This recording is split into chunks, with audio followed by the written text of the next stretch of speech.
Great morning, everyone. Some thoughts in my head are like, hey, if you have a child, a toddler, when do they start lying to you? When do they not start telling you the truth? Or do they not recognize it as lying? Or they're not able to tell the truth? I don't know. Like, I ask my son's question sometimes, he just repeats what I say in a sentence form. Like, hey, when did you use the bathroom? I used the bathroom. Like, what? I asked when, bro? I know you used it because I see you didn't flush. But when did you use it? Just so interesting. Kids. And another thing that happens, I live with other people because I'm a giving person. People need spaces to live, places to go. People that I know, of course, right? Not randoms. Not people that I don't know, don't have a history with. And so things get moved or things shift, and I'm like, all right, was that me? Because my memory is horrible. But the person who's staying with me are roommates, or is it my son? Because I can see him doing something like this. So I'm like, my mind is always like, man, who's doing this?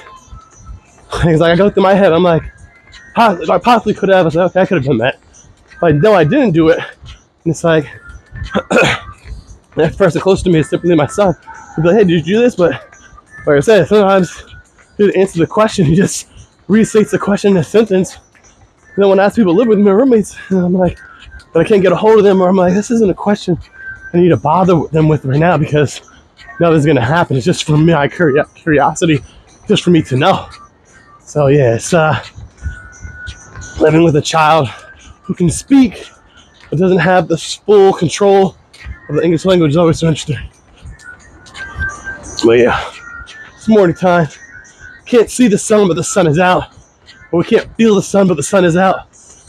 Getting that vitamin D, getting that light, which we know will positively affect us and impact us today. Today's a good day. I'm going to Delaware. This is my mother and my son. It's a Christmas holiday, which means nationally, everyone typically has it off, or it's recognized as an off day. Not everyone has it off though. I've had those days when I had to work. Right, typically you don't work the standard hours, but you do work, right? So, it's a thing. But it's always interesting when people say Merry Christmas or just Happy Holidays, because you don't know who's who. We're not wearing signs and stars and cross on our head during certain holidays, like Lent and things like that, but we're not carrying around Christmas trees, menorahs, or pictures of Jesus or symbols of Christianity. So it's always so interesting. So I always just say, have a great weekend. I'll see you whenever. So that way I don't disrespect anyone, don't offend anyone. And if people really want you to say Merry Christmas, or they want you to let know, they'll tell it to you. This is 3 Minute Jump Up Every Day with Gardea. Stay dangerous.